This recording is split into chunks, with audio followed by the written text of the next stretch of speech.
Selamat siang Tribuners, Anda sedang menyaksikan live update Tribun News edisi Sabtu, 1 Januari 2022. Seperti biasa di awal tahun ini kami akan menyajikan informasi terkini dan teraktual yang dilaporkan secara langsung oleh reporter kami di lapangan. Bersama saya Firdananda dan inilah live update selengkapnya.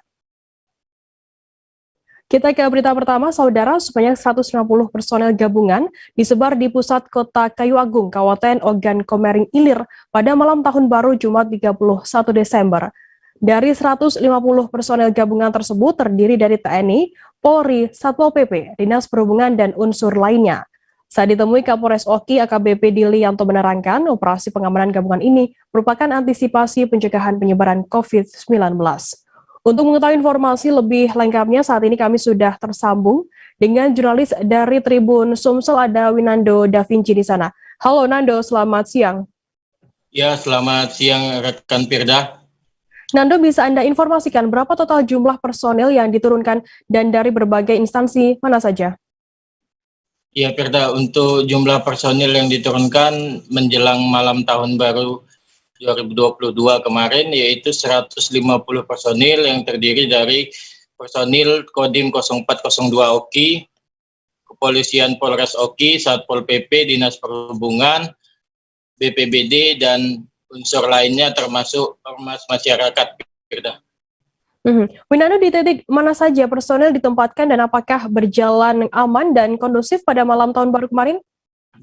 Ya Firda, untuk titik lokasinya sendiri di pusat kota Kayu Agung atau Kecamatan Kayu Agung ini merupakan ibu kota dari Kabupaten Ogan Komering Ilir. Terdapat titik-titik yang menjadi perhatian oleh personil gabungan yakni di Taman Segitiga Mas, yaitu pusat dari keramaian, dan juga jalan menuju Jembatan Kayu Agung, Simpang Seri Kelang, dan Pasar Shopping Center yang ada di pusat kota Kayu Agung. Untuk kondisinya sendiri, tadi malam pantauan Tribun Sumsel bahwa kondisi aman dan kondusif, namun terdapat banyak masyarakat yang tidak mengetahui jika pusat keramaian itu ditutup sementara oleh petugas gabungan. Jadi mereka kembali ke rumah masing-masing dan melakukan aktivitas pergantian tahun baru bersama keluarga masing-masing. Oke, Firda.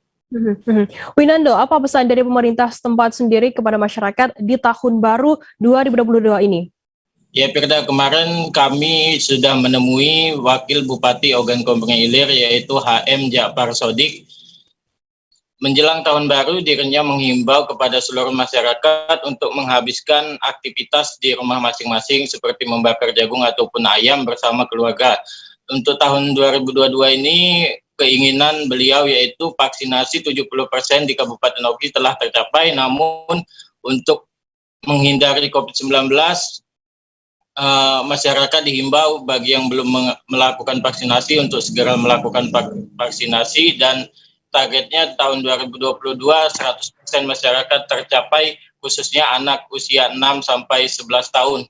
Untuk pemerintahan sendiri, Ja'far Sodik menginginkan kalau dana APBN bisa kembali normal seperti sebelum pandemi COVID-19. Oke, Firda. Baik, Tribuners, jurnalis kami tadi juga sudah menghimpun keterangan dari pihak terkait dan berikut liputannya untuk Anda.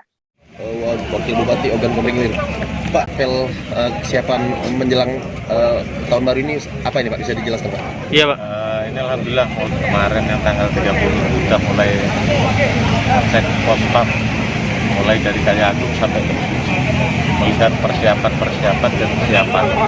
Ternyata begitu kita cek, mulai dari Kayu Agung sampai ke kita putar, Alhamdulillah di situ kesiapan sudah luar biasa. Dan ini pun akhirnya gelar apel ini melihat kesiapan personel yang ada. Saya yakin untuk pengamanan tahun baru menghadapi 2022 ini, saya yakin aman karena kesiapannya sudah saya yakin sudah tercukupi semua, baik fasilitas dan lainnya.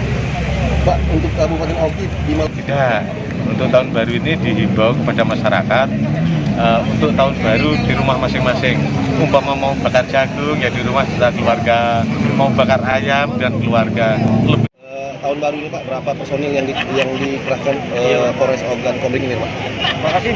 Jadi kami dari Polres Ogan Komering Ilir bersama dengan Kodim 0402, kemudian juga dari Satpol PP dan Disub Kabupaten Oki, kami menurunkan 150 personil untuk melaksanakan pengamanan malam tahun baru di wilayah Kabupaten Oki serta di wilayah Kota Kayu Agung.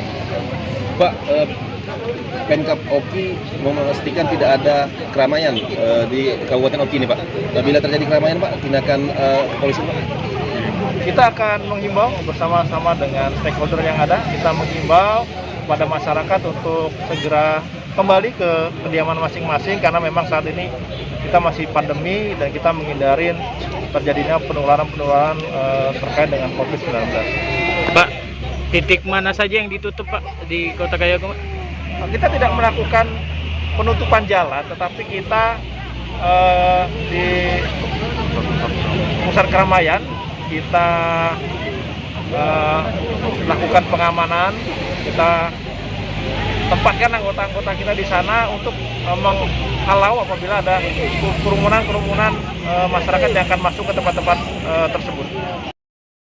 Kita beralih ke informasi selanjutnya, Saudara. Sebanyak 28 desa di 6 kecamatan di Aceh Utara pada Jumat 31 Desember terendam banjir. Desa-desa tersebut terendam karena tergenang dengan air hujan yang mengguyur kawasan Aceh Utara dari Kamis 30 Desember malam hingga Jumat 31 Desember siang. Sebagian lainnya terendam karena meluap air dari sungai yang terdekat dengan desa tersebut. Informasi lebih lengkapnya akan disampaikan oleh rekan jurnalis kami dari Serambi News Indonesia, ada Jafarudin di sana. Halo Jafar, selamat siang. Selamat siang rekan Firda. Jafar, bisa Anda informasikan bagaimana saat ini kondisi banjir pada 1 Januari pada tahun baru ini? Baik, rekan Firda, dapat kami laporkan hujan deras yang guyur kawasan Aceh Utara pada Kamis sampai dengan Jumat siang itu menyebabkan air meluap ke pemukiman warga sehingga menyebabkan sejumlah desa, kecamatan yang ada di Kabupaten Aceh Utara itu terendam. Selain itu, hujan deras tersebut juga menyebabkan beberapa kecamatan yang memang jauh dari sungai tapi juga terendam karena memang derasnya hujan. Nah, sampai pada hari ini di awal tahun baru 1 Januari, beberapa kecamatan yang terendam dengan air hujan itu mulai surut, tapi kecamatan-kecamatan yang lain itu mulai meluas karena memang disebabkan air dari sungai seperti di Krungkerto dan Krungputo itu terus meluap sehingga menyebabkan banjir pada hari ini terus meluas dan beberapa kecamatan lain tetangga seperti di Kecamatan Payabakung, di Kecamatan Matangkuli, Perak Timur dan juga di Losukun itu sudah mulai meluas dan merendam rumah masyarakat. Rekan Firda. Jafar, apakah saat ini sudah ada warga di Aceh Utara yang mengungsi begitu? Ya, belum ada laporan yang diterima oleh Badan Penanggulangan Bencana Daerah soal adanya pengungsi. Tapi biasanya ketika memang terjadi banjir seperti ini, masyarakat yang ada seperti di Kecamatan Matangkuli, Kecamatan Perak Timur yang ada di pedalaman Aceh Utara itu biasanya mereka akan mengungsi ke rumah-rumah tetangga yang dianggap itu lebih aman. Tapi kalau memang airnya lebih akan naik lagi, bertambah lagi, mereka nanti akan mengungsi ke tempat umum seperti Menasah atau tempat-tempat lainnya seperti balai pengajian. Namun sejauh ini pihak BPBD terus melakukan pendataan ke lokasi untuk mengecek apakah memang sudah ada warga yang mengungsi. Rekan Firda. Jafar, bagaimana kemudian saat ini dari informasi yang Anda dapat di lapangan begitu, bagaimana informasi mengenai kondisi cuaca untuk di Aceh Utara?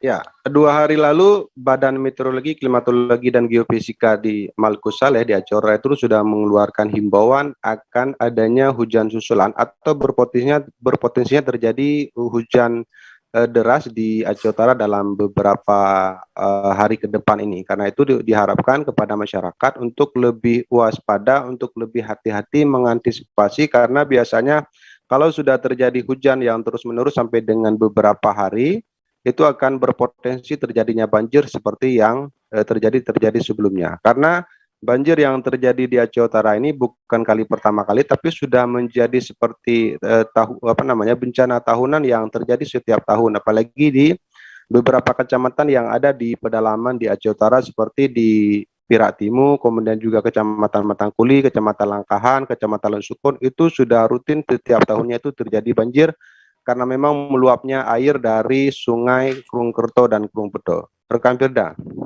Baik, terima kasih rekan jurnalis dari Tsunami News Indonesia, Jafarudin atas laporan Anda. Selamat bertugas kembali. Kita beralih ke informasi selanjutnya, Saudara. Libur Tahun Baru 2022 di Malinau, Pelabuhan Speedboat Malinau, Kota ditutup pada hari ini, Sabtu 1 Januari. Upaya tersebut dilakukan untuk menyiasati peningkatan kasus COVID-19 pada permulaan lembar pertama tahun 2022. Pelabuhan Speedboat Malinau Kota yang biasanya melayani rute keberangkatan menuju Kota Tarakan berhenti beroperasi sementara. Informasi lebih lengkapnya akan disampaikan oleh rekan jurnalis kami dari Tribun Kaltar, ada Muhammad Supri di sana. Halo Supri. Halo rekan Firda. Supri, bisa Anda informasikan bagaimana strategi Satgas COVID-19 mengurangi lonjakan kasus di tahun baru 2022 ini? Baik Firda, untuk di Kabupaten Malinau sendiri sebelumnya sudah kami laporkan bahwa ada 5 pengetatan atau pemeriksaan di pos pintu masuk di Kabupaten Malinau, di antaranya mengawasi pintu-pintu masuk, akses moda transportasi udara, laut dan darat, termasuk pos perbatasan di kecamatan atau kabupaten perbatasan antara Kabupaten Malinau dan kabupaten tetangga di Kaltara. Untuk strategi yang diterapkan saat ini berdasarkan kesepakatan dari Satgas Penanganan COVID-19 Malinau bahwa tidak ada penyekatan, tidak ada pos-pos penyekatan di 5 pos tersebut. Namun petugas kesehatan dan personel gabungan yang tergabung melalui operasi Lilin Kayan 2021 di Malinau menyepakati bahwa pemeriksaan tetap ada, namun tidak seketat pada tahun 2020 lalu, di mana diminta beberapa persyaratan untuk pelaku perjalanan. Nah, untuk di Kabupaten Malinau sendiri, jika pelaku perjalanan yang akan masuk ke Kabupaten Malinau tidak melengkapi persyaratan tersebut, tidak lagi diarahkan untuk putar balik seperti pos-pos penyekatan terdahulu.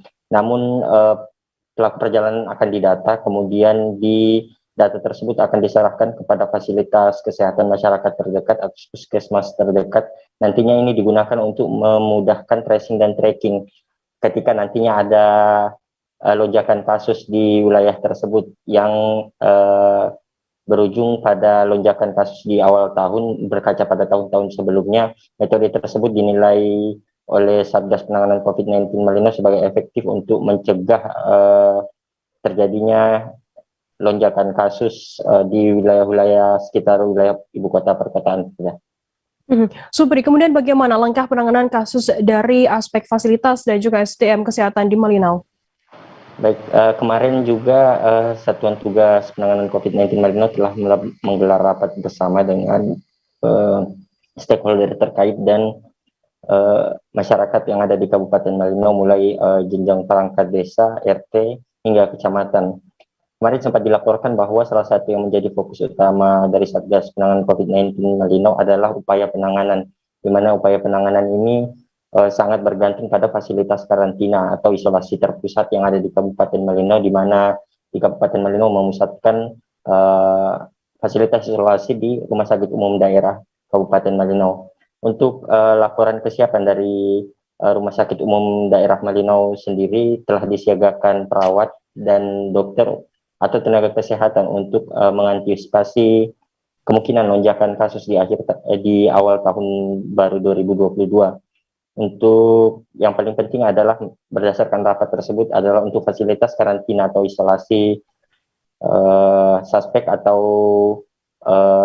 pasien yang terkonfirmasi COVID-19 telah disiapkan sebanyak 15 tempat tidur yang terdiri dari 7 ruangan di Rumah Sakit Umum Daerah Malinau. Kemudian jika nantinya terjadi lonjakan kasus yang signifikan, disiapkan lagi sebanyak 32 tempat tidur dan 8 kamar ruangan khusus fasilitas isolasi pasien COVID-19.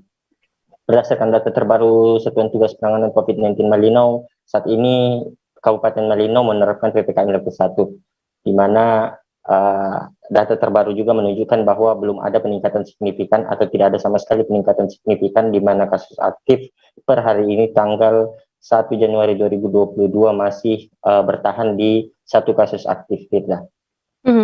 Bagaimana kemudian dengan pintu keluar masuk, seperti apa pemeriksaan yang dilakukan petugas dan tenaga kesehatan yang ada di Malinau? Baik, untuk di antara 5 posko pintu masuk di Kabupaten Malinau, 2 diantaranya mendapatkan perhatian yang lebih serius dibanding moda transportasi yang lain, di mana jalur darat penghubung antara kecamatan Kabupaten Malinau dengan Kabupaten Nunukan di sebelah utara dan di sebelah timur ada perbatasan antara Kabupaten Malinau dengan ibu kota provinsi Kabupaten Bulungan dan Kabupaten Tanah Tidung. Untuk wilayah-wilayah seperti ini, petugas disiagakan di 2 posko perbatasan tersebut, seperti yang dibahasakan sebelumnya, bahwa untuk mencegah terjadinya lonjakan, masing-masing pelaku perjalanan akan didata. Jika nantinya ada lonjakan kasus COVID-19 di daerah, akan mempermudah petugas dalam melakukan tracing dan tracking. Untuk pemeriksaan sendiri tidak seperti digambarkan sebelumnya, tidak begitu ketat seperti ada posko penyekatan dan lain-lain, namun bersifat humanis, di mana petugas standby menjaga pos tersebut selama kurang lebih hingga malam hari, sekitar pukul 24.00 malam hari. Dilanjutkan pagi hari secara bergantian dengan beberapa petugas gabungan yang tergabung dalam operasi Lilin Kayan 2021. Baik, terima kasih rekan jurnalis dari Tribun Kaltara, Muhammad Subri, atas laporan Anda. Selamat bertugas kembali. Kita beralih ke informasi selanjutnya, Saudara. Jumlah wisatawan dari Kota Sorong dengan tujuan Raja Ampat, Papua Barat saat libur Tahun Baru 2022 mengalami peningkatan. Hal tersebut diungkapkan salah satu ABK Sped Sorong Raja Ampat, Ferdi Sigarlaki, 41 tahun di Dermaga Perikanan Kota Sorong. Ia mengaku jika dibandingkan dengan tahun 2020, jumlah wisatawan masih lebih baik di tahun 2021. Informasi lebih lengkapnya akan disampaikan oleh rekan jurnalis kami dari Tribun Papua Barat, ada Safwan Raharusun di sana. Halo Safwan. Halo Firda. Ya. Safwan, bisa Anda informasikan seperti apa pantauan di lapangan terkait libur Natal di dermaga penyeberangan ke Raja Ampat? Ya, Firda dan juga Tribuners dimanapun Anda berada, hari ini dapat saya kabarkan dari Kota Sorong, Papua Barat, bahwa sejak pagi tadi terpantau sejumlah masyarakat mulai berkunjung ke Raja Ampat dengan memanfaatkan libur Natal dan Tahun Baru ini. Tentu untuk pelaksanaan libur Natal libur Tahun Baru kali ini, maksud saya ada sejumlah pihak di dermaga tersebut mengaku adanya peningkatan peningkatan jumlah wisatawan yang berkunjung ke Raja Ampat dari tahun sebelumnya, kurang lebih 40% peningkatannya, begitu Firda. Safwan, sejauh ini apakah sudah mulai terjadi peningkatan wisatawan yang akan hendak ke Raja Ampat begitu? Iya, tentu untuk berdasarkan wawancara dengan salah seorang ABK di dermaga tadi, beliau menyampaikan bahwa tentu ada peningkatan kurang lebih 40% sejak awal Desember kemarin, karena hal tersebut dikarenakan tren kasus COVID-19 mulai menurun, sehingga para wisatawan khususnya untuk masyarakat yang ada di Indonesia, di beberapa provinsi di Indonesia, mulai berdatangan untuk melakukan berkunjung ke Raja Ampat, begitu Firda. Safwan, kemudian selain itu apakah juga sudah diterapkan begitu terkait prokes yang telah disiapkan di sana? Iya, berdasarkan pantauan di lapangan, ada sejumlah fasilitas yang ada di dermaga tersebut telah dipasang sejumlah scan barcode Peduli Lindungi untuk bagi pengunjung, baik wisatawan dan juga masyarakat yang ingin berkunjung ke Raja Ampat, melakukan scan barcode sehingga memastikan orang-orang yang ke Raja Ampat baik melakukan perjalanan wisata ke Raja Ampat maupun masyarakat umum yang ke Raja Ampat sudah memang harus mengikuti vaksinasi begitu. Lantas bagaimana harapan dari masyarakat sendiri terkait kondisi naiknya penumpang di dermaga tersebut? Ya, beberapa orang di dermaga tersebut mereka berharap agar pemerintah daerah bisa melakukan langkah-langkah agar bisa segera kasus COVID-19 ini segera hilang begitu, sehingga aktivitas penyeberangan antara penyeberangan wisatawan dari kota Sorong menuju ke Raja Ampat pun bisa lancar kembali begitu, Firda. Baik, Tribuners, jurnalis kami tadi juga sudah menghimpun keterangan dari ABK Speed Sorong Raja Ampat, Ferdi Sigarlagi. Berikut liputannya untuk Anda. Masih ada ya.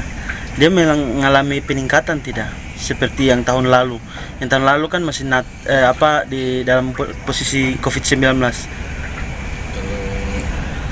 Yang kemarin dengan ini ya masih ada, tidak seberapa sih.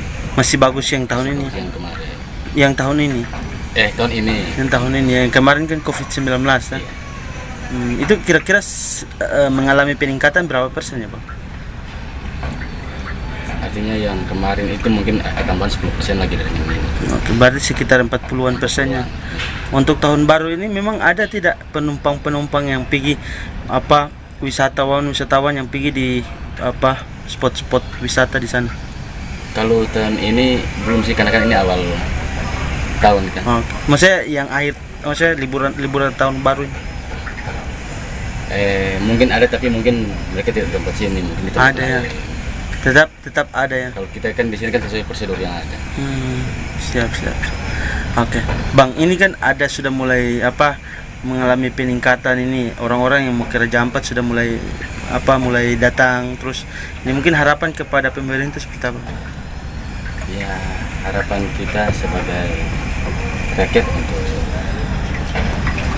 kedepannya nanti ya harus kita lihat situasi bagaimana. Sebagai kita COVID ini, kita harus menjaga di protokol biar aktivitas ke Raja Ampat juga bisa lancar. Tribuners, seusai jeda kami akan kembali dengan informasi menarik lainnya, tetaplah di Live Update. Oke, apa kabar Bang Arifki di sini untuk strateginya? Kalau saya sendiri di Jumit 37 ini yang semalam baru mulai, saya udah pasti. Sebenarnya aku nggak ngerasa itu penangkapan atau penggerbegan atau apapun itu, karena gini loh, posisinya aku kriteria. Jadi kita mengenal disebut dengan stroke yang tidak berdarah dengan stroke yang berdarah. Stroke yang tidak berdarah itu biasanya ditandai dengan adanya penyumbatan. Kalau itu penyumbatan di sini mungkin pikirnya tidak ke situ kali ya, tapi kalau di Korea atau di Kamboja itu ada beberapa paper yang saya itu Mas, ya dulunya tukang koran. Oh gitu ya, tukang koran. Ya saya baca itu Pak. Tuh kan pernah baca kan? Ya. Jadi kalau saya jadi tanggal itu udah bersyukur banget. Si anak ini dijadikan sebagai tersangka begitu. Ya kalau ini kita bicara yang di luar kasus Situbondo ya. Dengan nama hujan shower, di mana terdapat batas jelas antara daerah hujan dan tidak hujan yang biasanya terjadi pada fase awal mature stage atau tahap berbahaya itu Kang. Jadi mulai artinya terjadinya perlembekan. Nah itu untuk penetrasi akan sulit gitu ya.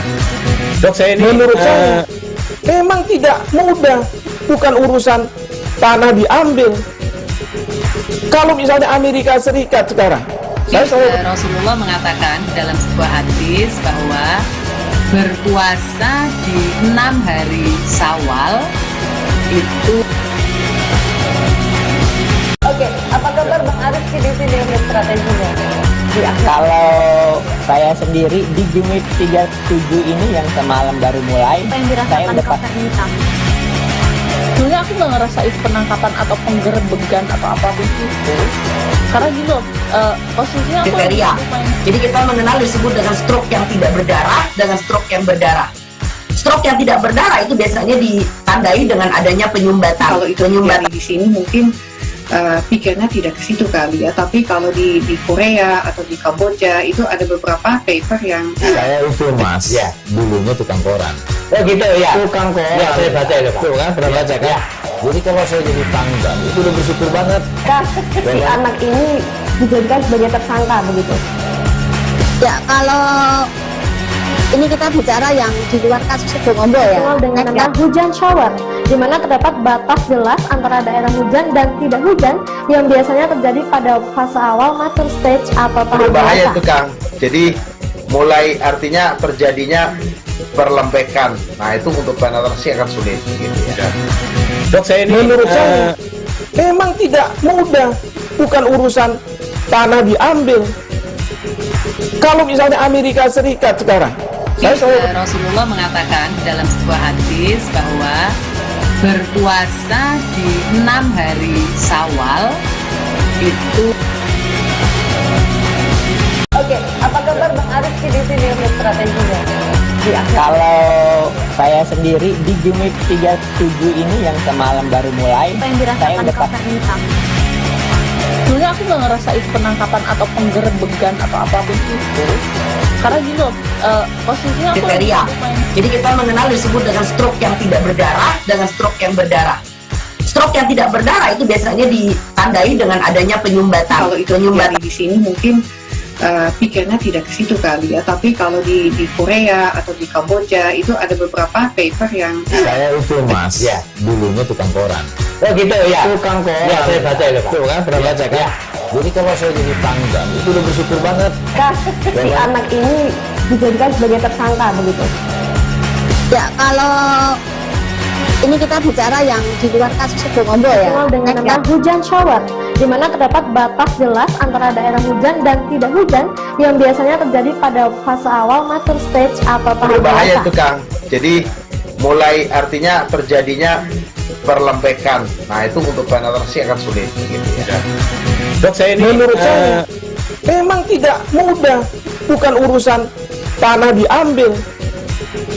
Kalau misalnya Amerika Serikat sekarang, Rasulullah mengatakan dalam sebuah hadis bahwa berpuasa di 6 hari Syawal itu.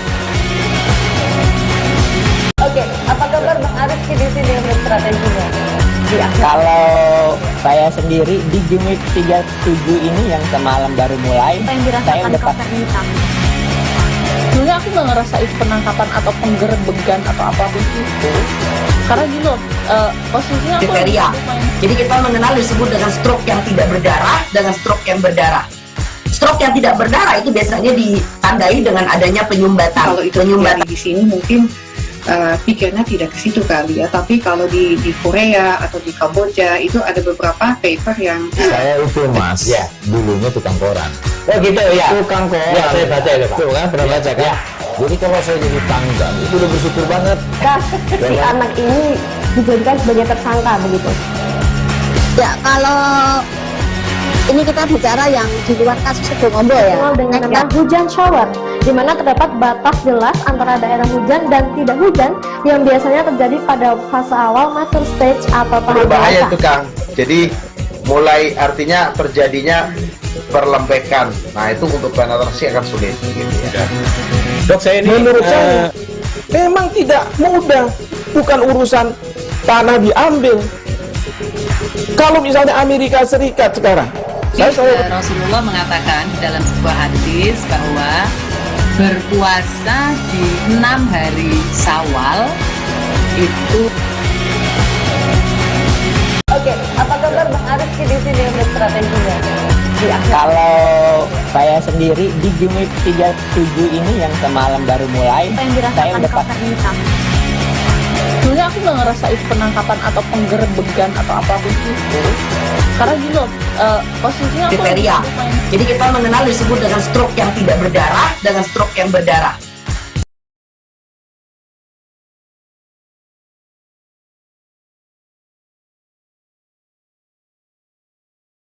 Oke, apa kabar Bang Arif di sini untuk strateginya?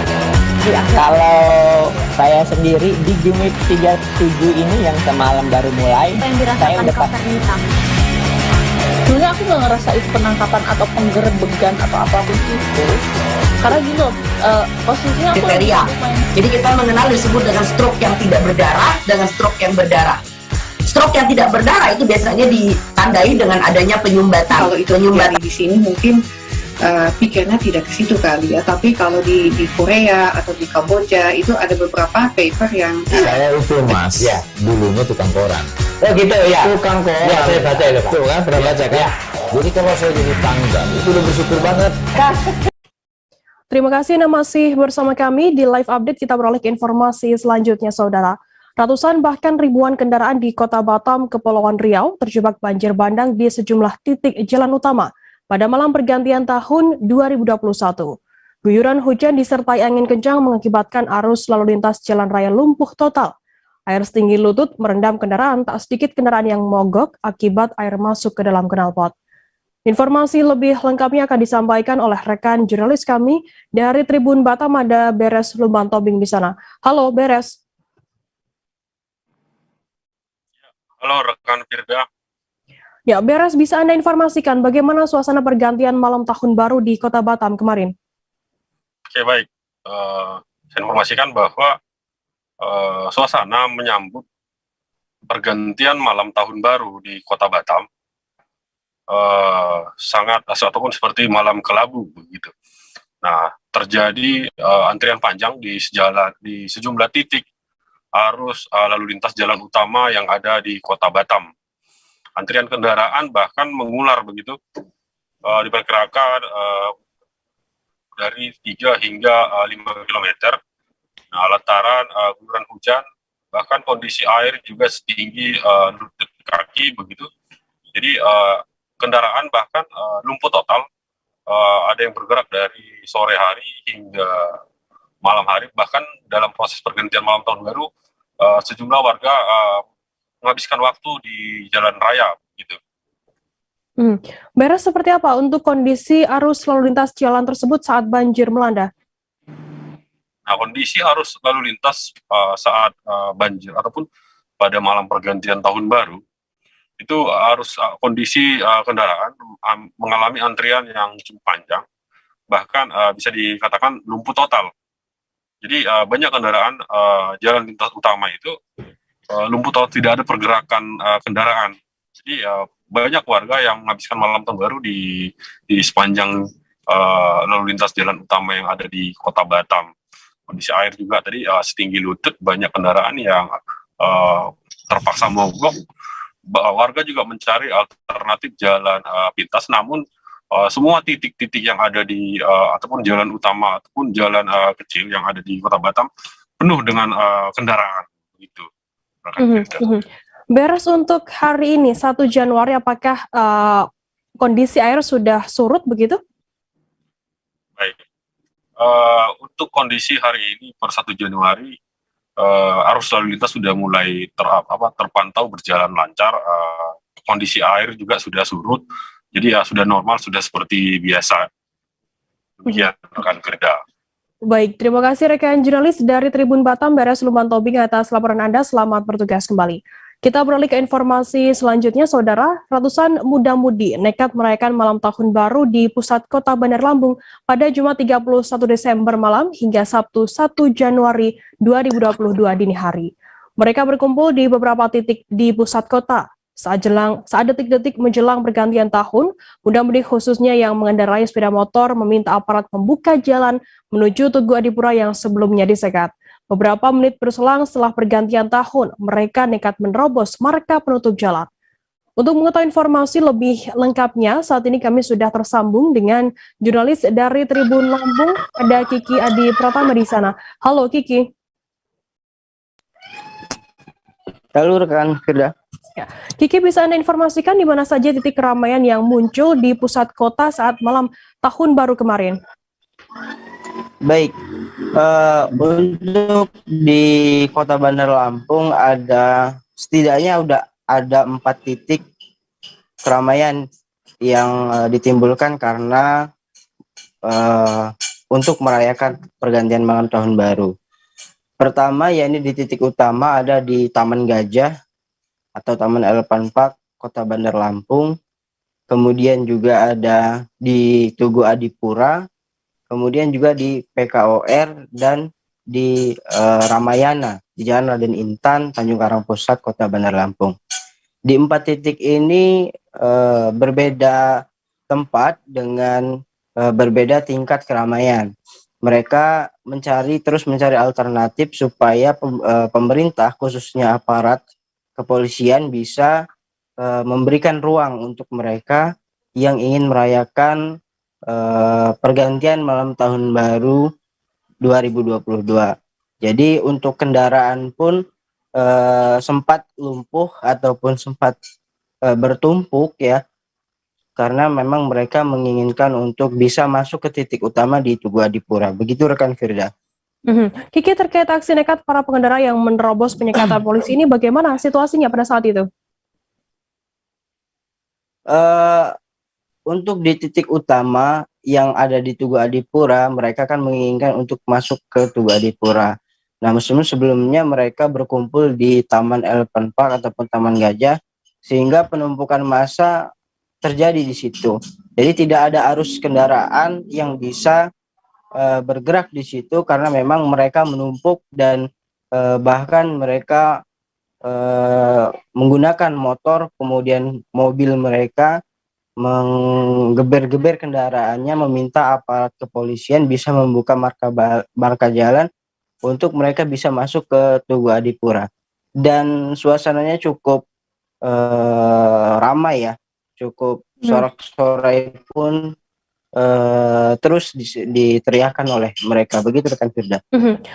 Kiki, bagaimana kemudian respons dari pihak kepolisian sendiri saat terjadi aksi nekat para pengendara yang menerobos penyekatan itu? Awalnya pihak kepolisian tetap tegas untuk melarang mereka menuju ke titik utama di Tugu Adipura. Mereka tetap berjaga di titik-titik penyekatan ataupun yang diberikan marka jalan supaya masyarakat, khususnya para pemuda-pemudi, tidak bisa masuk. Namun setelah beberapa menit berselang, perubahan waktu dari pukul 23.54 sampai ke 00:05, mereka terpaksa menerobos dan pihak kepolisian pun terpaksa membiarkan dan mereka menghindari supaya tidak terkena kendaraan yang menerobos masuk. Begitu rekan Firda. Baik, terima kasih rekan jurnalis dari Tribun Lampung, Kiki Adi Pratama, atas laporan Anda. Selamat bertugas kembali. Kita beralih ke informasi selanjutnya, Saudara. Malam pergantian tahun baru diisi dengan hujan deras yang mengguyur selama hampir 24 jam di Kota Batam. Hujan deras sejak pagi hingga menjelang tengah malam pada Jumat 31 Desember kemarin. Intensitas hujan tersebut cukup besar sehingga mengakibatkan banjir di beberapa titik wilayah Kota Batam. Salah satu wilayah yang terkena dampak banjir adalah perumahan Timban 3, Sekupang, Batam. Di Timban 3, air banjir meluap hingga mencapai tinggi pinggang orang dewasa. Informasi lebih lengkapnya akan disampaikan oleh rekan jurnalis kami dari Tribun Batam, ada Hening Sekar Utami di sana. Halo Hening. Halo rekan Firda. Hening, bisa Anda informasikan seperti apa untuk kronologi banjir tersebut dan apa sebenarnya penyebabnya? Baik, terima kasih rekan Firda. Tribuners, memang pada Jumat kemarin, yaitu tepatnya di malam pergantian tahun baru itu, Kota Batam dilanda oleh hujan deras dengan intensitas tinggi yang berlangsung cukup panjang dari pagi sampai dengan dini hari. Dan hujan tersebut mengakibatkan beberapa titik saluran air maupun sistem drainase di Kota Batam itu tidak mampu menampung curah hujan yang tinggi sehingga meluap sampai membanjiri ke area perumahan dan pertokoan milik warga. Dan salah satunya adalah di perumahan Timban 3 Sekupang. Di Sekupang sendiri titik-titik banjir itu banyak terjadi di lokasi perumahan dan juga di jalan-jalan raya. Dan banjir ini muncul sekitar pukul 3 sore yang awalnya hanya semata kaki, kemudian mulai meninggi sampai mencapai pinggang orang dewasa dan baru surut cukup lama, yaitu menjelang pukul 11 malam. Demikian. Hening, di wilayah mana saja banjir tersebut terjadi? Baik rekan Firda, memang hujan deras ini mengguyur hampir seluruh wilayah di Kota Batam. Namun kita lihat dampak yang signifikan yaitu berupa banjir itu terjadi terutama di beberapa kecamatan seperti Kecamatan Sekupang, Kecamatan Batu Aji, Kecamatan Sebeduk, dan Kecamatan Sagulung. Di sana dampak banjirnya itu cukup terasa, dan juga di beberapa titik jalan di Kota Batam yang tergenang air mengakibatkan kemacetan. Ada sekitar lebih dari 25 titik banjir di Kota Batam kemarin, yang intensitasnya itu beragam, mulai dari tinggi hanya semata kaki atau berupa genangan, hingga mencapai lebih dari 1 meter. Hening, apa saja untuk kerugian material yang dialami oleh warga akibat adanya banjir yang melanda 25 titik di Kota Batam ini? Baik rekan Firda, kalau di wilayah perumahan, tepatnya di Tiban Sekupang, itu banyak sekali warga yang mengeluhkan kerugian material, seperti misalnya karena banjir itu memasuki area dalam rumah warga, sehingga perabotan pun terendam banjir dan rusak parah. Dari surutnya kemarin malam sampai dengan pagi ini, warga masih mengevakuasi barang-barangnya atau mengeluarkan perabotan-perabotan yang terendam banjir tersebut, seperti meja, lemari, kulkas, televisi, dan alat elektronik lainnya. Selain itu juga beberapa kendaraan sempat mogok dan juga dibongkar pagi ini karena ada beberapa mesin kendaraan yang rusak terendam air. Selain dampak yang dirasakan oleh warga, juga beberapa sarana perumahan juga hancur karena diterjang oleh banjir yang mengalir, yaitu berupa pagar pembatas saluran air. Demikian rekan Firda. Baik, Tribuners, jurnalis kami tadi juga sudah menghimpun keterangan dari seorang warga Tiban 3 Sekupang bernama Ikra. Berikut liputannya untuk Anda. Ya lewat gitu kan, mungkin surutnya sekitar jam-jam 11 malam lah, gitu. Di lewat pusat 1 meter lah, 2 kali lah, 2 kali. Pertama kan masih dia segini lah, masih jengkal gitu. Ini 2 kali lah, mungkin 2 kali semeter ya. Kira-kira penyebabnya apa Bang? Dari mana air itu datang? Dari parit. Depan sini. Menguapkan. Kita beralih ke Jawa Tengah, Saudara. Polres Tegal Kota menangkap 4 pelaku pengeroyokan Syarif Budiono, 21 tahun, anak buah kapal atau ABK asal Kelurahan Tegalsari, Kota Tegal. Korban diketahui dalam kondisi babak belur sepulang melaut selama 80 hari. Dalang dari pengeroyokan tersebut adalah nahkoda kapal bernama Cahyono Herianto. 3 pelaku lainnya berstatus ABK, yakni Sukartono, Sepulanam, dan Abdul Bagas Firmansyah. Informasi lebih lengkapnya akan disampaikan oleh rekan jurnalis kami dari Tribun Jateng, ada Fajar Bahrudin di sana. Halo Fajar. Ya, halo Firda. Fajar, bisa Anda informasikan bagaimana untuk kronologi kejadian tersebut terjadi? Ya, Firda. Jadi memang betul telah terjadi kasus pengeroyokan yang di sini korbannya merupakan anak buah kapal, pemuda berusia 21 tahun bernama Syarif Budiono. Nah, Syarif Budiono ini asal Kelurahan Tegalsari, Kota Tegal. Jadi dia memang menjadi korban pengeroyokan yang dilakukan oleh nahkoda dan ABK satu kapal. Nah, sedangkan untuk kapal yang Syarif ikuti sendiri, ini kapal jenis pencari cumi dengan nama Sri Mulia 7. Nah, untuk kronologi sendiri, jadi dijelaskan oleh Kapolres Tegal Kota, Bapak AKBP Rahmat Hidayat, bahwa korban ini melaut pada tanggal 29 September 2021 dari Pelabuhan Jongor, Kota Tegal.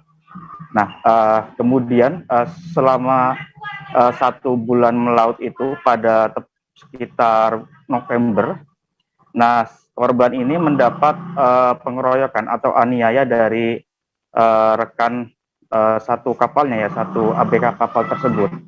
Nah, berdasarkan hasil penyelidikan dari kepolisian sendiri, bahwa korban ini dianiaya karena dianggap kurang becus seperti itu. Nah, kemudian setelah 80 hari melaut, tepatnya pada tanggal 14 Desember 2021, korban ini kapal korban berlabuh dan dia pulang dengan keadaan yang babak belur seperti itu. Lalu korban memeriksakan diri ke rumah sakit yang ada di Tegal, dan setelah mendapatkan hasil visum, korban kemudian melaporkan kejadian pengeroyokan tersebut, Firda. Kemudian bagaimana untuk dari pelaku sendiri berjumlah 4 orang begitu? Apa sebenarnya motif dari pengeroyokan tersebut?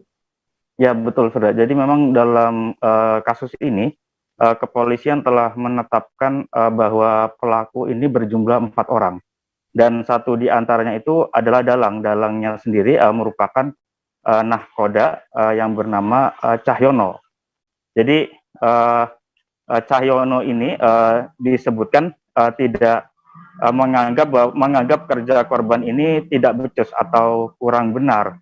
Nah, kemudian korban mendapatkan perlakuan yang kurang baik dari nakoda, dan termasuknya nakoda ini ikut andil dalam mungkin menghasut anak buah kapal lainnya untuk menganiaya si korban ini. Nah, sementara untuk ABK lain yang ikut menganiaya dari korban ada 3 orang yang ditetapkan sebagai tersangka. Pertama bernama Sukartono, kemudian Sepul Anam, dan yang terakhir Abdul Bagas Firmansyah. Dan untuk motif sendiri, keterangan dari kepolisian, motifnya itu karena si nakoda menganggap kerja si korban tidak becus. Nah, sedangkan keterangan hal serupa juga disampaikan dari nakoda itu bahwa saya menganiaya karena kerjanya tidak becus. Nah, sedangkan dari penjelasan korban, korban mengatakan bahwa aksi pengeroyokan itu dilakukan karena korban dianggap berani melawan nahkoda, seperti itu. Kemudian korban dikeroyok, dan penjelasan dari korban bahwa dia tidak hanya dikeroyok dengan tangan kosong ya, tetapi juga dipukul menggunakan sebatang kayu dan juga menggunakan gagang apa itu namanya, gagang bendol gitu ya, seperti itu, Firda. Bagaimana kemudian saat ini kondisi korban yang setelah dikeroyok oleh keempat pelaku ini? Ya, Firda, alhamdulillah kemarin juga dijelaskan oleh pihak kepolisian bahwa kondisi korban ini alhamdulillah sudah membaik. Tapi sebelumnya kalau berdasarkan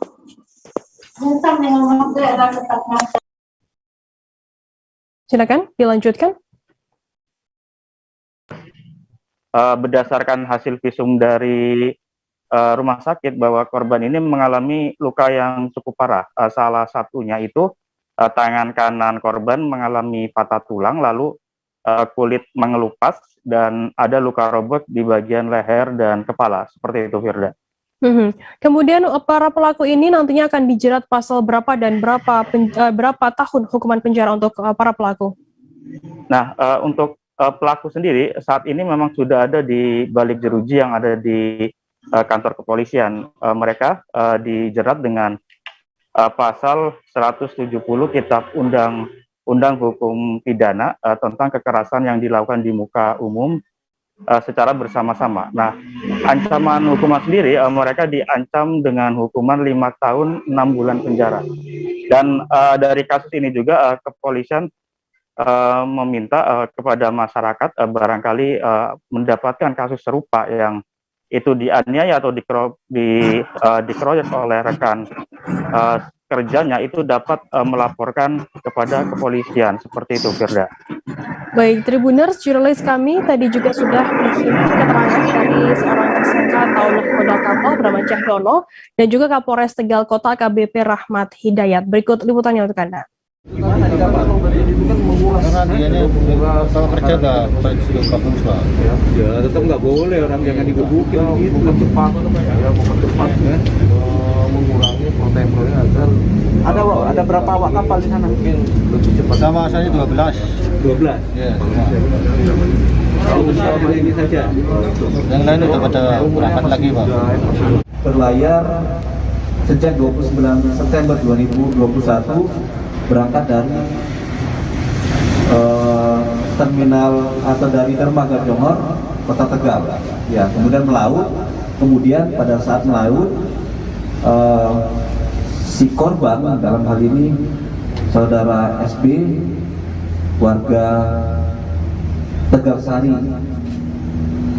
yang menjadi salah satu awak di kapal tersebut, menjadi korban pengeroyokan, di mana kronologinya berawal dari yang bersangkutan menurut penilaian dari nahkoda memiliki kinerja yang kurang baik selama menjadi awak kapal, sehingga dilakukan pemukulan oleh nahkoda dan kemudian diikuti oleh awak kapal yang lainnya, sehingga yang bersangkutan mengalami luka. Dan kembali setelah melakukan kegiatan pencarian ikan, tentu saja kapal ini akhirnya merapat kembali ke dermaga, dan kemudian yang bersangkutan korban ini melaporkan, dan kemudian telah dilakukan penanganan dengan membawa ke rumah sakit. Kemudian kasusnya kita lakukan penanganan dan berhasil kita amankan 4 orang tersangka, yaitu saudara CH, saudara S, saudara SA, dan saudara ABF, di mana perbuatan yang dilakukan oleh para tersangka ini melakukan kekerasan terhadap orang lain dengan pasal pelanggarannya adalah 170 KUHP pidana dengan ancaman hukuman 5 tahun 6 bulan. Dan yang menjadi barang bukti dalam kasus ini adalah sepotong kayu yang digunakan oleh para tersangka untuk melakukan penganiayaan terhadap korban. Seorang tersangka di dalam kasus penganiayaan ini kemarin cukup Tribuners, selesai jeda kami akan kembali dengan informasi menarik lainnya, tetaplah di Live Update. Oke, apa kabar Bang Aris di sini untuk strateginya? Kalau saya sendiri di unit 37 ini yang semalam baru mulai, saya udah Sebenarnya aku nggak ngerasa itu penangkapan atau penggerebegan atau apapun itu, karena gini loh, posisinya aku kriteria. Jadi kita mengenal disebut dengan stroke yang tidak berdarah dengan stroke yang berdarah. Stroke yang tidak berdarah itu biasanya ditandai dengan adanya penyumbatan. Kalau itu penyumbatan di sini mungkin pikirnya tidak ke situ kali ya, tapi kalau di Korea atau di Kamboja itu ada beberapa paper yang saya itu mas, ya dulunya tukang koran. Oh gitu ya, Tukang koran. Ya, saya baca itu Pak. Tuh kan, pernah baca kan? Ya. Jadi kalau saya jadi tanggal itu udah bersyukur banget. Si anak ini dijadikan sebagai tersangka begitu. Ya, kalau ini kita bicara yang di luar kasus Situbondo ya. Dikenal dengan nama hujan shower, di mana terdapat batas jelas antara daerah hujan dan tidak hujan yang biasanya terjadi pada fase awal mature stage atau tahap Berbahaya dewasa. itu Kang. Jadi mulai artinya terjadinya perlembekan. Nah itu untuk penetrasi akan sulit gitu ya. Dok, saya ini menurut saya memang tidak mudah, bukan urusan tanah diambil. Kalau misalnya Amerika Serikat sekarang, Rasulullah mengatakan dalam sebuah hadis bahwa berpuasa di 6 hari Syawal itu.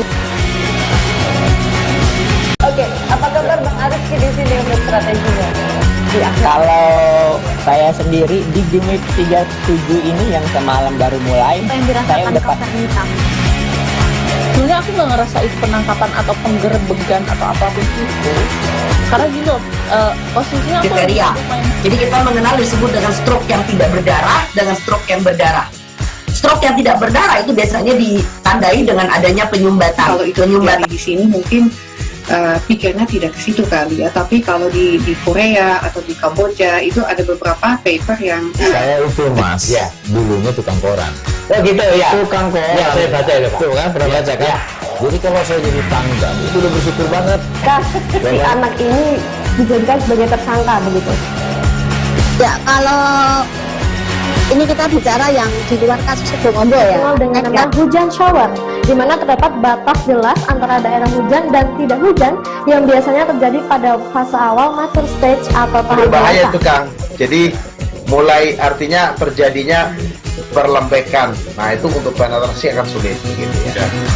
Dok, saya ini menurut saya memang tidak mudah, bukan urusan tanah diambil. Kalau misalnya Amerika Serikat sekarang, Rasulullah mengatakan dalam sebuah hadis bahwa berpuasa di 6 hari Syawal itu.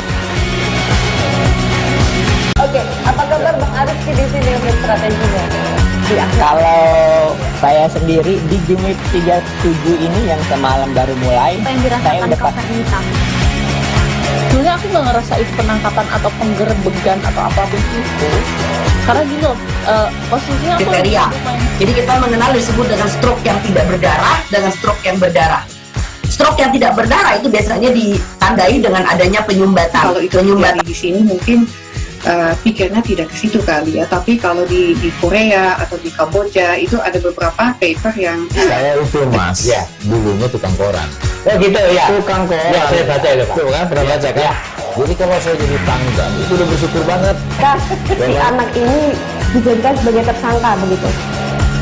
Ya kalau ini kita bicara yang di luar kasus Situbondo ya. Dengan nama hujan shower, di mana terdapat batas jelas antara daerah hujan dan tidak hujan yang biasanya terjadi pada fase awal mature stage atau tahap Berbahaya dewasa. itu Kang.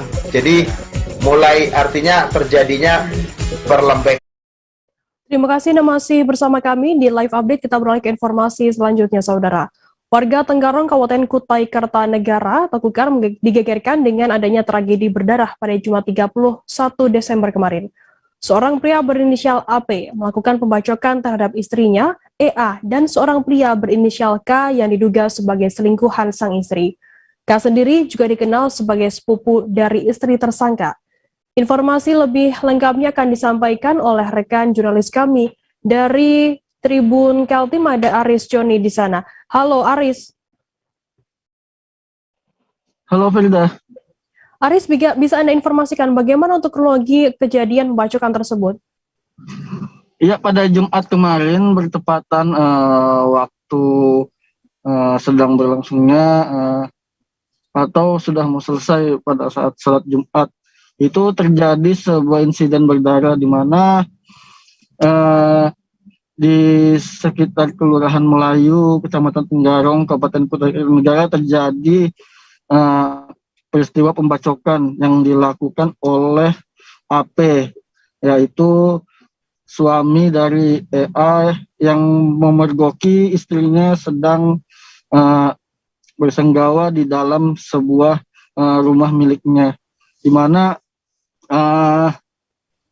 sang suami tersebut memergoki istrinya itu pada saat sang suami tengah bersembunyi di atas plafon rumahnya, karena sebelumnya sang suami memang mencurigai bahwa ada gelagat aneh daripada sang istri yang tidak ingin handphone istrinya tersebut disentuh atau dipegang oleh suaminya, sehingga sang suami berinisiatif untuk melakukan strategi agar menyelidiki kejelasan daripada kecurigaan sang suami tersebut. Begitu. Kemudian sebenarnya apa motif dari tersangka ini membunuh korban? Ya, mungkin saya luruskan kembali. Ini korban masih berada di rumah sakit, masih dalam perawatan, walaupun dalam kondisi sekarat sang istri, di mana motifnya itu yakni dugaan perselingkuhan yang dilakukan sang istri kepada si K. K ini diduga masih ada hubungan keluarga dengan sang istri.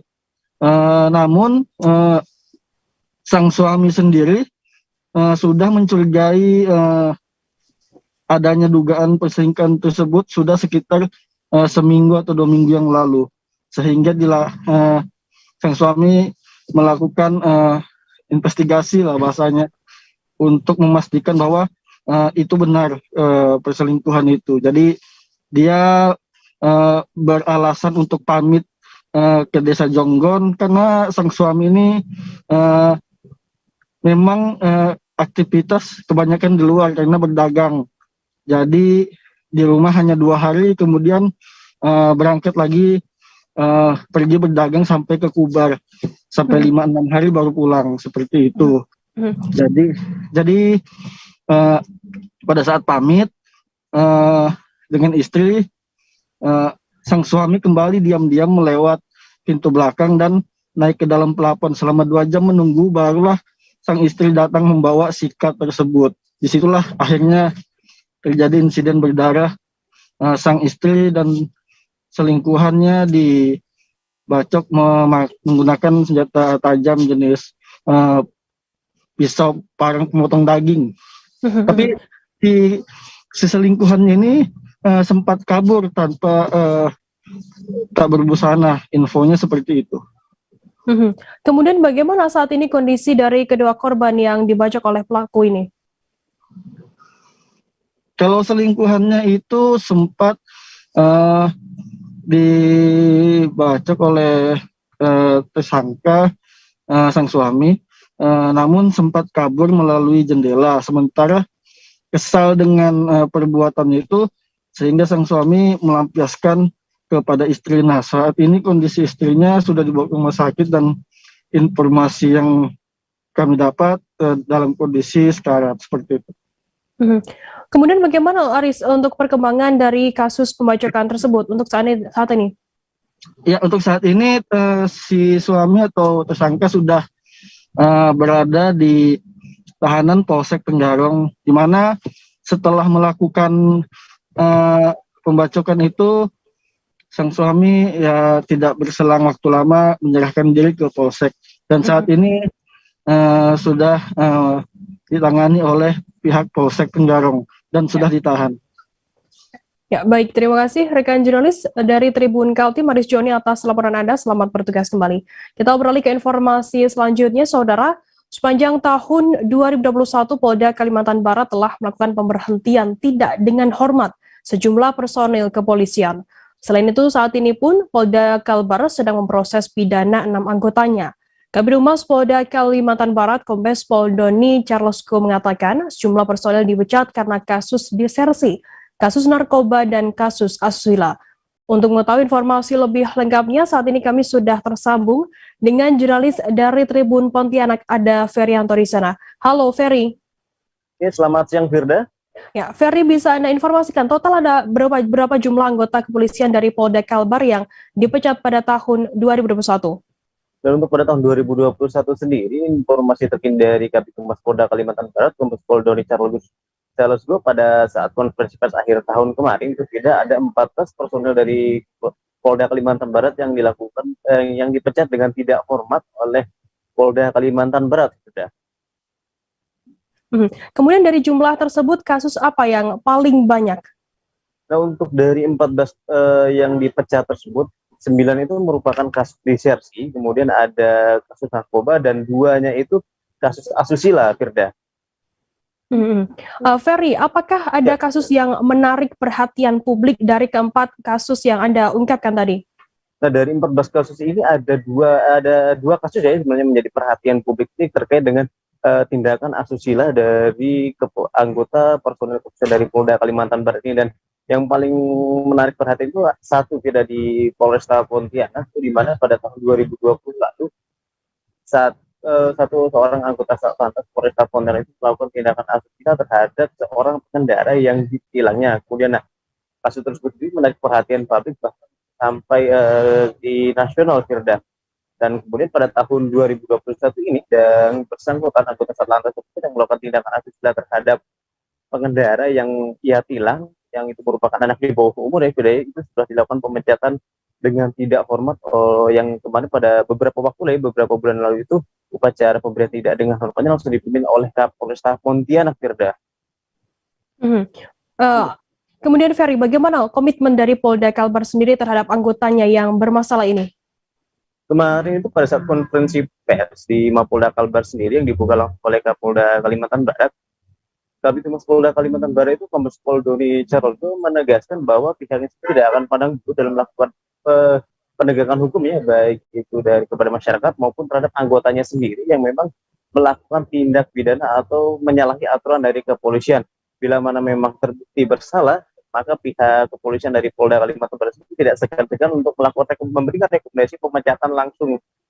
Selain itu juga yang bersangkutan pastinya yang melakukan pelanggaran ini bakal juga disanksi oleh pidana, di samping dilakukan pemecatan juga, Firda. Baik, terima kasih rekan jurnalis dari Tribun Pontianak Ferianto atas laporan Anda, dan tadi Tribuners Ferry juga sudah menghimpun keterangan dari Kabid Humas Polda Kalbar, Kombes Pol Doni Charlesco. Berikut liputannya untuk Anda. Dari yang dua asusila ini, rekan-rekan mungkin tahu ada satu masalah asusila yang cukup viral, anggota kita yang melakukan tindakan asusila terhadap pelanggar lalu lintas, dan itu sudah kita proses dan sudah kita pecah. Artinya apa? Kita tidak memberi peluang sedikit pun untuk anggota-anggota yang memang tidak layak jadi anggota polisi. Ya, berdasarkan rekomendasi tidak segan-segan untuk kita lakukan pemecatan. Di samping itu, tahun ini ya ada 6 orang polisi yang sudah kita proses pidana dan ini masih berlangsung. Kasusnya 5 itu tipu gelap dan 1 kasus narkoba. Di Kabupaten Mesuji ada sebuah rumah makan yang cukup terkenal dan pernah dikunjungi oleh Presiden Joko Widodo. Rumah makan tersebut bernama Rumah Makan Citra Intan. Terletak di Desa Simpang Mesuji, Kecamatan Simpang Pematang, Kabupaten Mesuji. Informasi lebih lengkapnya akan disampaikan oleh rekan jurnalis kami dari Tribun Lampung, ada Rangga Yusuf di sana. Halo Rangga. Halo rekan Firda dan Tribuners. Rangga, bisa diceritakan sedikit mungkin soal latar belakang berdirinya Rumah Makan Citra Intan ini dan di Kabupaten Mesuji, dan mengapa bisa sampai terkenal hingga dikunjungi oleh Presiden Joko Widodo? Baik rekan Firda dan Tribuners, bisa saya ceritakan sedikit ya. Jadi Rumah Makan Citra Intan ini sudah berdiri sejak 2016, di mana sebelumnya rumah makan ini ada 2 rekan Firda dan Tribuners. Jadi penamaan Rumah Makan Citra Intan ini penggabungan dari rumah makan milik saudara pemilik dari Rumah Makan Citra Intan ini. Begitu latar belakangnya. Lalu mengapa bisa sampai terkenal? Yang pasti rumah makan di kabupaten ini menjadi salah satu rumah makan yang sempat dikunjungi Bapak Presiden Joko Widodo saat melakukan kunjungan kerja meresmikan jalan tol Terbanggi Besar, tepatnya di tahun 2019, begitu rekan Firda dan Tribuners. Ada menu apa saja di Rumah Makan Citra Intan ini, dan menu yang paling spesial sendiri apa? Jadi Rumah Makan Citra Intan ini ada banyak sekali ya menu yang ditawarkan, bisa dibilang ada puluhan. Tapi yang jelas rumah makan yang menu masakan yang paling spesial di Rumah Makan Citra Intan ini adalah olahan ikan gurame. Baik itu ikan gurame asam manis, lalu ikan gurame bakar maupun ikan gurame goreng, begitu rekan Firda dan Tribuners. Rangga, ada fasilitas apa saja yang bisa dinikmati para pengunjung di rumah makan tersebut? Jadi Rumah Makan Citra Intan ini banyak fasilitas, menawarkan fasilitas yang dipunya, sehingga Bapak Jokowi memang dikasih kesempatan untuk menyicipi makanan di Rumah Makan Citra Intan ini karena tempatnya yang begitu luas, rekan Firda. Begitu pula di rumah makan ini ada ruang meeting yang bisa dimanfaatkan untuk pengunjung yang ingin memanfaatkan ruang meeting tersebut dengan merogoh kocek Rp1.000.000 dalam 1 harinya, begitu rekan Firda dan Tribuners. Lalu ada taman juga, ini menambah suasana keseruan ya, jadi menambah suasana keseruan buat pengunjung yang ingin menikmati makan bersama keluarga dengan memandang taman di Rumah Makan Citra Intan itu, rekan Firda dan Tribuners.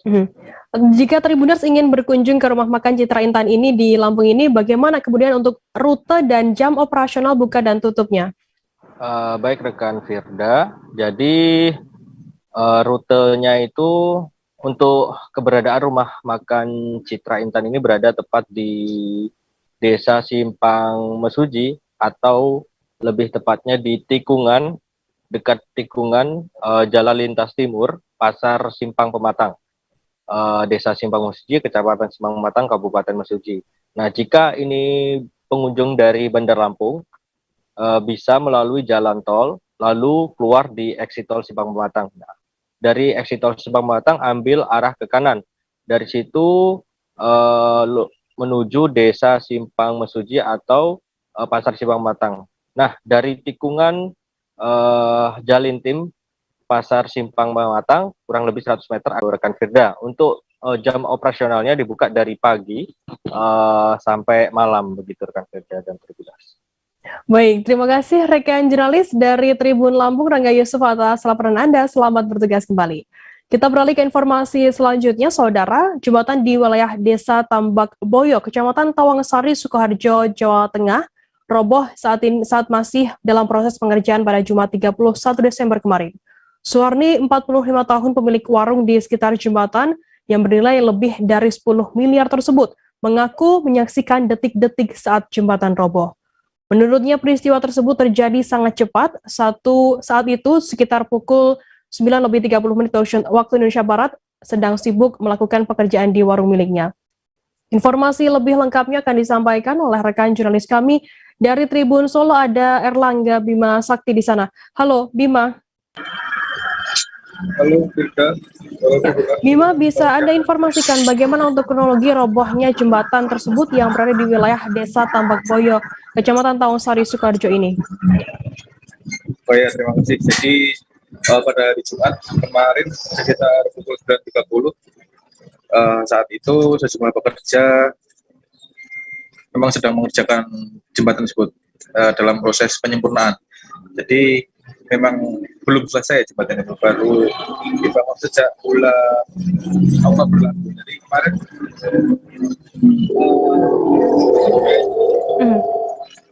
niatnya akan menyetel tali seling karena modelnya jembatan gantung ya. Jadi jembatan tersebut akan dikalibrasi tali selingnya yang berada di dua titik. Kemudian tiba-tiba saat sedang distel, baut pengait itu terlepas sehingga terjadilah peristiwa itu. Sehingga jembatan yang menggantung di atas ditimbulkan dengan adanya jembatan yang roboh ini. Untuk dampak sendiri, selain kerusakan jembatan senilai 10 miliar itu, juga saat itu sedang ada 5 pekerja, namun ada 2 pekerja yang terkena dampak atas kejadian itu. Salah satunya sampai mengalami patah tulang lagi 2 kali. Kemudian salah satunya mengalami luka-luka. Yang parah yaitu ada yang sampai 2 kakinya patah. Bima, untuk saat ini apakah sudah diketahui terkait dugaan penyebab robohnya jembatan yang bernilai 10 miliar rupiah ini? Dugaan sementara karena masih dalam pendalaman dari pihak-pihak terkait. Kalau dari warga sekitar yang memperkirakan itu ya karena kesalahan kerja. Jadi saat ini memang sedang dikerjakan. Jadi yang perlu ditekankan di sini, jembatan ini tidak putus. Tali selingnya terlepas saat sedang dikerjakan. Jadi tidak ada kerusakan putus maupun kerusakan yang lain. Jadi diperkirakan teknik pekerjaannya saja yang ada kekeliruan. Bima, bagaimana kemudian tanggapan dari pemerintah setempat dan juga warga yang menyaksikan kejadian robohnya jembatan tersebut? Untuk dari pemerintah sendiri, dari dinas kemarin sempat dimintai konfirmasi untuk menyebut bahwa proyek jembatan itu masih dalam tanggung jawab tekanan, artinya masih dalam kontraktor karena memang masih dikerjakan dan perlu diresmikan, sehingga masih akan dibicarakan terlebih dahulu karena masih di tanggung jawab kontraktor. Untuk masyarakat sendiri ya sangat menyayangkan ya. Jadi di 2 wilayah tersebut ketika tidak ada jembatan itu masyarakat apabila yang menyeberang di Sungai Bengawan Solo itu harus memutar jauh sekitar 8 kilo. Jadi anak-anak sekolah kemudian warga ya harus memutar jauh. Nah, jembatannya berada di jauh dari itu. Baik, terima kasih rekan jurnalis dari Tribun Solo Erlangga Bima Sakti atas laporan Anda. Selamat bertugas kembali. Tribuners, informasi tadi sekaligus menutup perjumpaan kita dalam live update hari ini. Jangan lupa saksikan terus live update di seluruh kanal YouTube dan Facebook Tribun Network. Saya Firda Nanda, mewakili kru yang bertugas, pamit undur diri. Terima kasih, selamat tahun baru dan sampai jumpa. Jangan lupa like, subscribe, dan share ya.